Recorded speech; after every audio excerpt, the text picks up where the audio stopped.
Hello, I'm Michelle Walden, and this is my podcast on the McKinney-Vento Act for homeless students.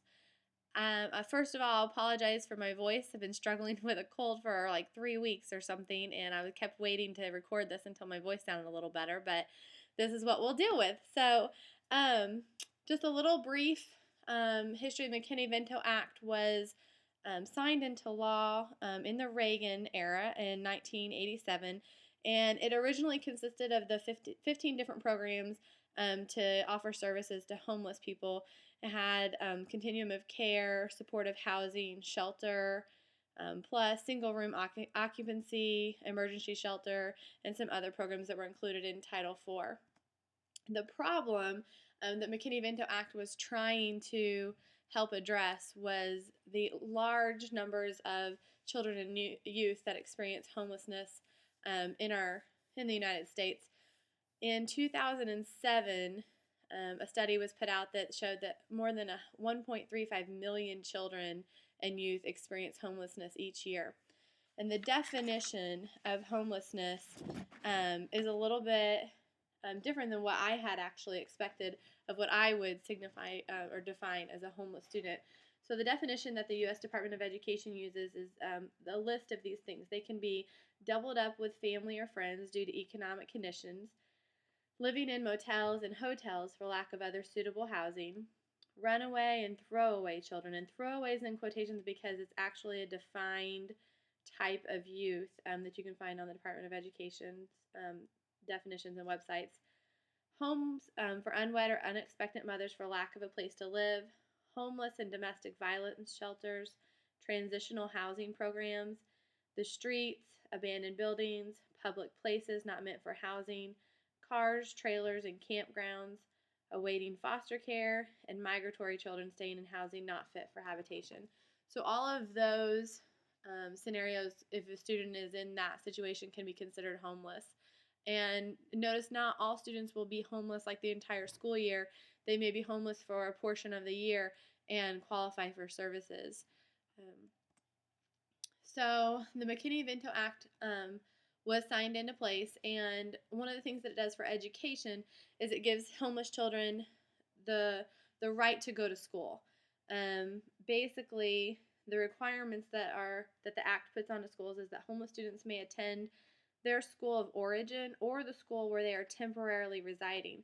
So the child can actually choose whether they want to continue going to the school that they had been going in their school of origin, or if they are moved to a different place, they can actually choose to go to the school in that district. And the schools have to transport the child to whichever school they're going to go to. Homeless students must be provided a written statement of their rights when they enroll in at least 2 times per year. Homeless students may enroll without school, medical, or similar records. Homeless students may have a right to transportation, or homeless students have a right to transportation to school. And students must be provided a statement explaining why they're denied any service or enrollment. Students must receive services such as transportation while disputes are being settled. So even if there's a dispute going on about whether this child should enroll in the school or not, the school has to get them there in the meantime. Students are automatically eligible for Title I services. School districts must reserve a portion of Title I-A funds to serve homeless students.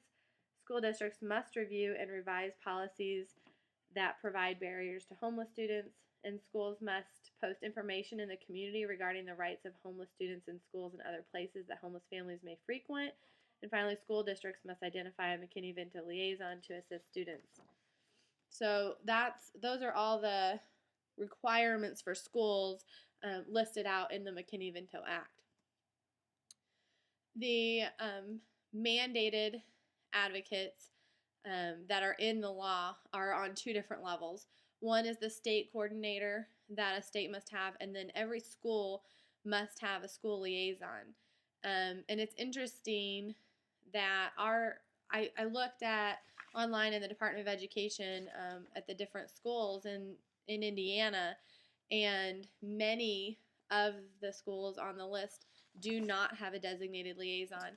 And there are many public charter schools that are still subject to this law that aren't even on the list of schools, and so obviously don't have a liaison designated as well.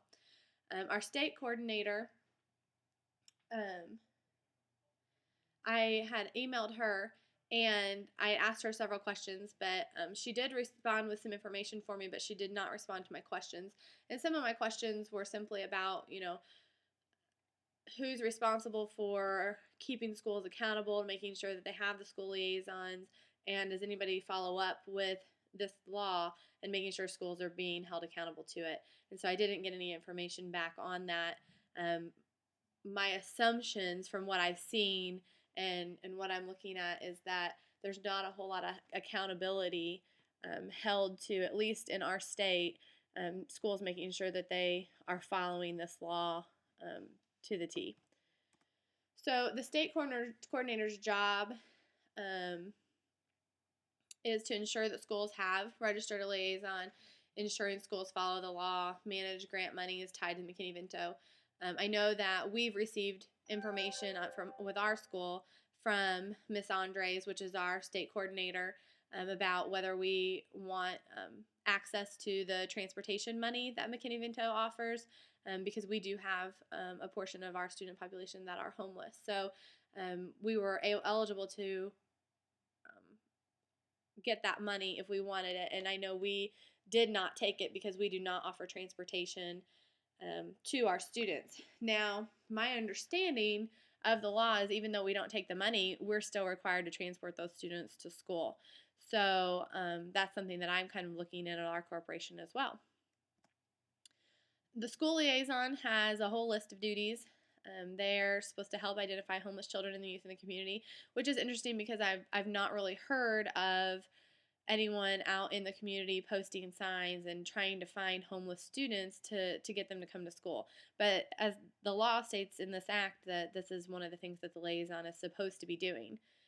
They're supposed to help enroll the homeless children and youth in the school and get them into school activities as well if they're interested. They mediate the enrollment disputes, ensure that parents of homeless children and youth are aware of the educational opportunities. It's their job to make sure that the families know that the child can participate in after school tutoring and other services that might be offered that the child might be interested in. I mean, this even includes, gifted and talented programs and other things like that. Just because a student is homeless doesn't mean that they always qualify for the lower end services. They may be very intelligent students, just homeless students. So they ensure the parents or guardians are aware of transportation services, and they're supposed to display posters regarding educational right as a form of public notice.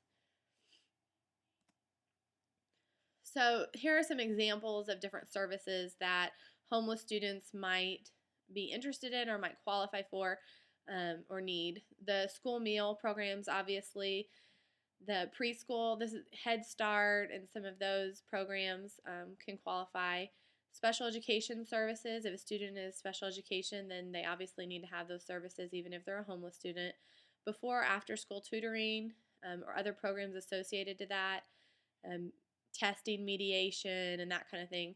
Vocational education, if they're interested in that and the school offers it, they need to be offered those services, even if they're a paid service that students are charged money for extra to be able to go to those vocational education. The homeless students qualify for those, and the grant monies actually help pay for the student to go to that. Gifted and talented programs the same. And then all the Title I services homeless students automatically qualify for. And some of that's like textbook assistance and some of those other things like that.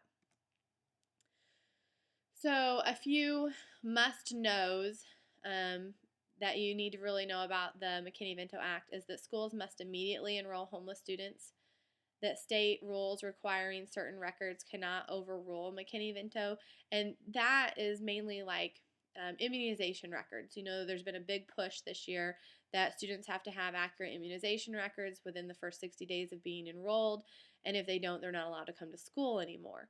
Well, if you have a homeless student come to the school and they enroll the student and they don't have access to their immunization records, you are still required to enroll the student even without that access.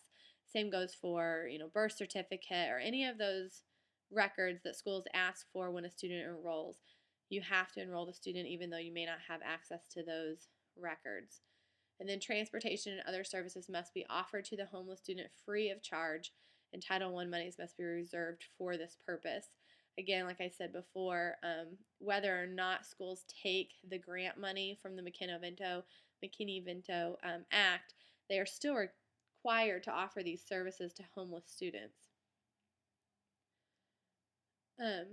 Just this week, it's been interesting that I've been doing this podcast because just this week I've enrolled 2 students that qualify as homeless students and have helped them get in and get settled and also register for some monies that, had I not known this information, I definitely wouldn't have known to do some of the things on the paperwork that now I do know. And so we've been able to help them get into school a little bit faster and get settled a little bit easier and get going and hopefully work towards their diploma.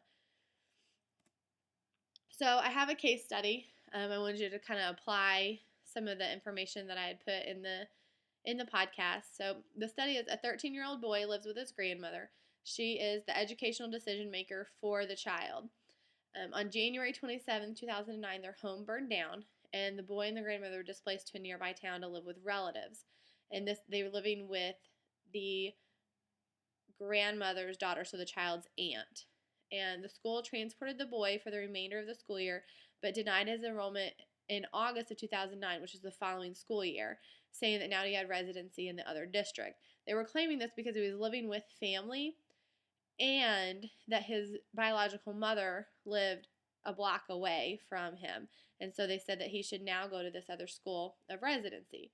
The grandmother received no notice of the decision and found out when she called to inquire about transportation for the start of the school year. So when she called the school and said, "Hey, I haven't heard anything excuse me, about transportation for my child this year," the school said, "Well, he's not enrolled with us anymore. He needs to go to the school where you would now live." Excuse me. So some questions I have for you to think about. What are the legal issues in this case? Is the school required to continue to provide educational services for the student living outside the district for this long? And no, this child is a special education service or a special education student and was receiving special education services with the school. And so if you'd like to check out the whole court opinion on this, you can go to the LR versus Stelton High Spire School and see the rest of the story. And I thank you for your time. I hope you found it interesting, and I hope you learned something. If you have any questions, feel free to send me an email or post it on OnCourse. Thank you.